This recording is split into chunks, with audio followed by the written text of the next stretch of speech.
Hello and welcome to this week's newsletter. My hair's out of control. I know I talk about my hair a lot, but how'd you like my blouse? Pretty nice, isn't it? Pretty special. Got to be very daring to wear something like this, and I am daring. But this week we're talking about more success at the golf club. Young Michael Coulter won won the Lanarkshire Youths, and fantastic, well done. And he's also shot -3 in the Scottish Amateur first round. Kieran McVicker -1, and Greg Andrews +5. So well done to you, young man. And also Cameron Meldrum, again, having a wonderful season. He missed out on the West of Scotland Boys Championship on extra holes, losing out, I think, on the 20th, but fantastic achievement to get to the final, young man. Well done.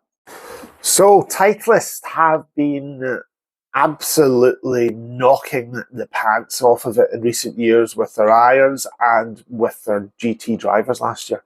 Now, this year they've just launched the new iron range. Last year's range was good, was very good, but there was one glaring issue for me. The T250 of last year had a backing on it that was really, really flimsy. And to be honest, I didn't sell many of the irons because I realised how flimsy it was.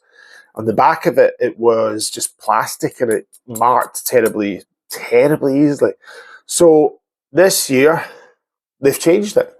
So that's the T250 for sort of mid-range handicaps, but doesn't necessarily mean that it won't suit somebody low handicap or high handicap. That's why you fit the T350, which is again aimed at the higher handicap. But see, a lot of people had the 350 and they say the 4-iron, 5-iron, just easier to hit, and then blended sets were very popular. But again, a lovely looking club, blade light, but doesn't perform. That performs much better than a blade. Then you've got the 150. Again, they don't come with these wee weights. That's just for fitting. We can change the swing weight when we change the shafts. So that's the 150. Bit of forgiveness in that, but again, a lovely looking club. And then for your purists, the T100. Stunning. I must say, Titleist have really upped their game in recent years. The Titleist clubs were always for people that pured it, and it's not necessarily the case anymore. They are beautiful in design, and they don't change their irons every year. They change them every 2 years, which gives you a bit of longevity to the product.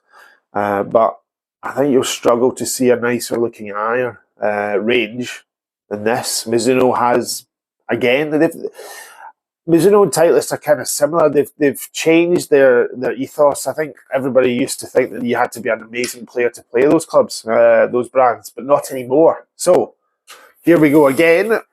Will they work? Who knows? Do you want to try them? Let me know.